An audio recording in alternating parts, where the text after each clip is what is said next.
Ho ho!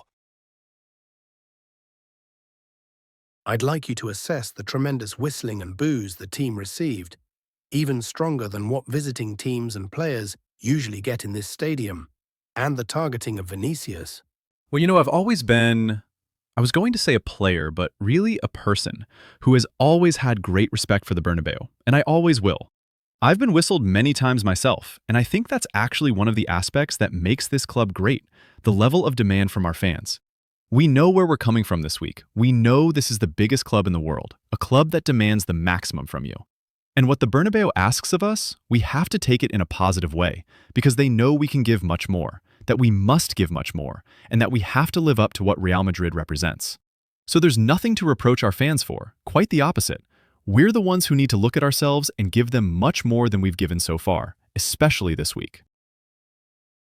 Following up on what Jose Luis was saying, the boos were particularly focused on Vinicius. You know the Bernabeu very well, and you've spoken about the crowd. What advice would you give Vinicius to help redirect that love-hate relationship he has with the Bernabeu? For me, it's very clear as Real Madrid coach. The only thing I'm going to work on is getting the best version of Vinicius. And I'm going to demand that his teammates look for him and give him as many balls as possible, because he's one of the most decisive players in the world, if not the most decisive. For me, he's an incredible asset. I said it the other day, he represents exactly what a Real Madrid player is. He's fearless, brave, always asks for the ball, isn't afraid of making mistakes, tries again and again, has character, and has defended this badge time and time again with everything he has. What Vinicius has done since arriving here as a kid hasn't been done by many players in the history of Real Madrid. I'm extremely proud to be his coach, and I'm going to work alongside him to bring out the very best he has, because he's going to give us many titles, just as he already has. In the first half, given everything that's happened around the team, it may have been harder for the players. What was the halftime talk like? And do you think situations like this, combined with a good second half, can help turn things around? I think we knew how difficult the match was going to be, because we were coming off a tough week and all the atmosphere that had been created. It's not easy. I've played matches myself after big disappointments, and you don't feel the same confidence as when things are going well. We knew we needed players with a strong sense of responsibility, players willing to face this type of game. We also knew we'd come up against opponents who make things very difficult, who sit deep, deny you space, and force you to work extremely hard throughout the match. And for that, we clearly have to do things much better than we did in the first half. Much better. We have a lot of room for improvement.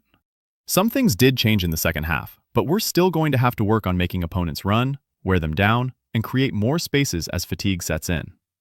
Overall, this match is important for us, especially getting the win, but also understanding that we need to do many things better if we want to earn 3 points every game. You just said that Vinicius represents what a Real Madrid player is. Why do you think the Bernabeu whistles him so consistently in matches? Do you think they're wrong? I don't think he's whistled by the majority in every match. And as I've said before, I have tremendous respect for the Bernabeu. Enormous respect. It's one of the reasons this club is so great. The level of demand placed on the players pushes them to give their best. I think the Bernabeu also wants to see the best version of Vinicius Jr., the version we saw against Barcelona just a week ago. Vinicius has given us several Champions Leagues, and I hope no one forgets that. He's given us many great moments, carried the team on his back at a very young age. Now, as I've said, we're going to work hard to find him, give him the ball often, let him keep being decisive, enjoy himself, return to the version we all know he can reach, and make the fans happy again. He's one of ours, and he will continue to be for a long time.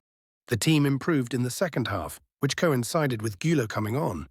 What role will Güler have in your team? He'll definitely be important, like everyone else. He's a very talented player, very mobile, capable of playing in different positions. He has the final pass, but he can also create play. He's young, but already very experienced for his age. He came off a big physical effort in Albacete, where he worked extremely hard, ran a lot, and did a great job both with and without the ball. I'm sure he'll be very important. He'll get plenty of minutes, and I have no doubt he's a special, different talent. Like all the players here, he's destined to have big nights at this stadium. Going back to the whistles, but from the players' perspective, the Bernabeu has traditionally whistled everyone. As a player, you can either understand the message. For example, last year Tchouaméni was whistled here and managed to turn it around. Do you think the players who are whistled the most will understand that message? Yes, absolutely. There's something I really liked today. Every single player wanted the ball. And that's not easy. It's not easy to be down there knowing that if you make a mistake, the crowd might react negatively. I had 11 brave players on the pitch today, and really 20 throughout the week. Because what you saw today isn't just about those who played. Everyone trained very well, with a lot of energy, very positive, fully aware of the responsibility we had in today's match. I'm very proud of my players, very happy to coach them and to see the response they're giving, their personality. To play for this team, for Real Madrid, you need technical quality and physical ability, but above all, mentality and heart. And these players have that. There's an image that went very viral before the match in the tunnel. It gives the impression of seeing a very sad Vinicius. Mbappé seems to be encouraging him. I don't know if you've seen it. This was before the match, and there had already been whistles during the warm-up. Since Vinicius is such an emotional player, I don't know if you had to lift his spirits during halftime, how you saw him at the end of the match, or if you spoke with him. Honestly, I haven't had time to watch TV, but I saw him doing well. He's fine, just like everyone else. They're happy about the win, focused on the next match, and, above all, fully committed. Everyone in this dressing room is aware that we're going to improve. We will do it. We're going to work hard, and we're going to fight for everything. There was another image we saw when you arrived at the stadium. As you were walking through the European Cups room, you seemed a bit struck, surprised. I wanted to know what you felt at that moment. No, not surprised, because I know how many we have. But it's true that it was the first time I've made that walk to the dressing room. In that moment, you really feel what Real Madrid is. The history of this club, the level of demand, how special it is to be here every day. I've been here for many years, but it never stops feeling special every morning when I wake up and realize I'm part of this club. Having been a youth player, a first-team player, an ambassador, a youth coach, and now the first-team coach.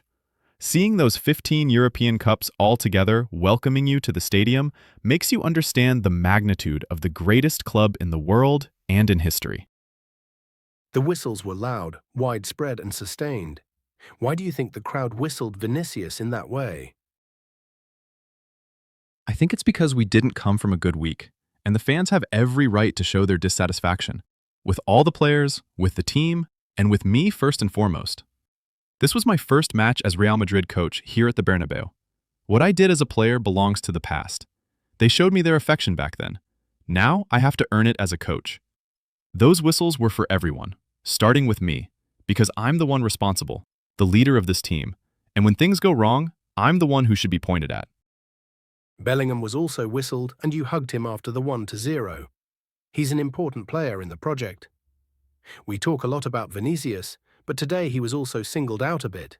How did you see him, and how do you think he reacted to the whistles?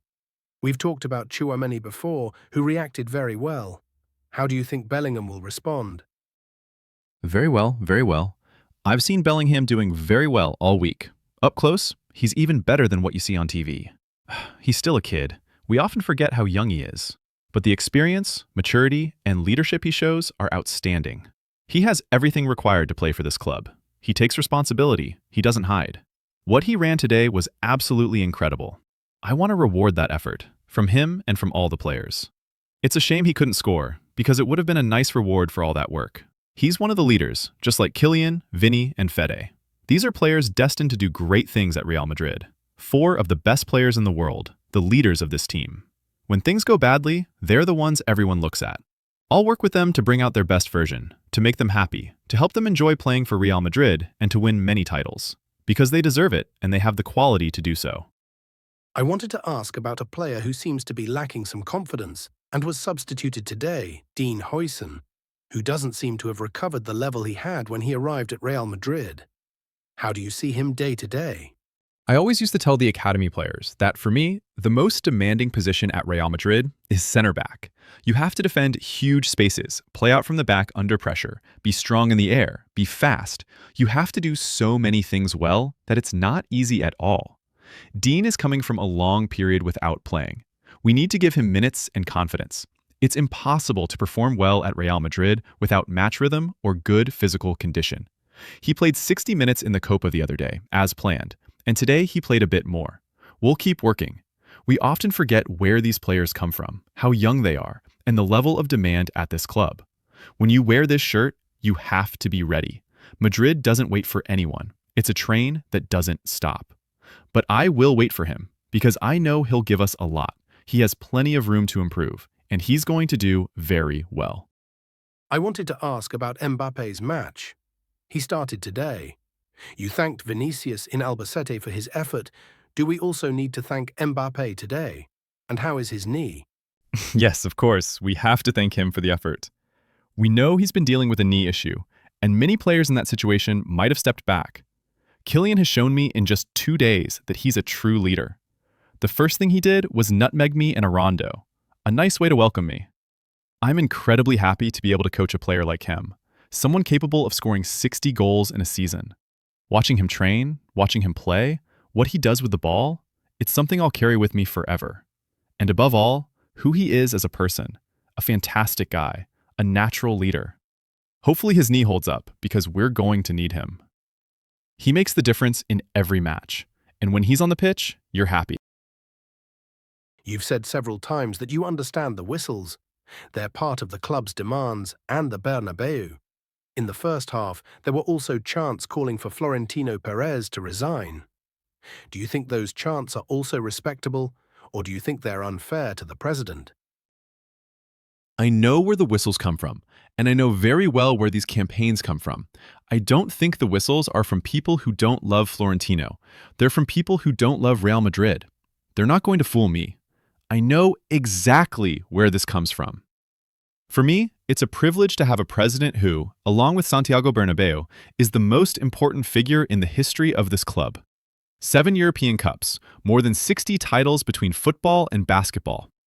All Real Madrid fans know how lucky we are to have Florentino as president, what he's done for the club, and where the whistles come from, and why they happen.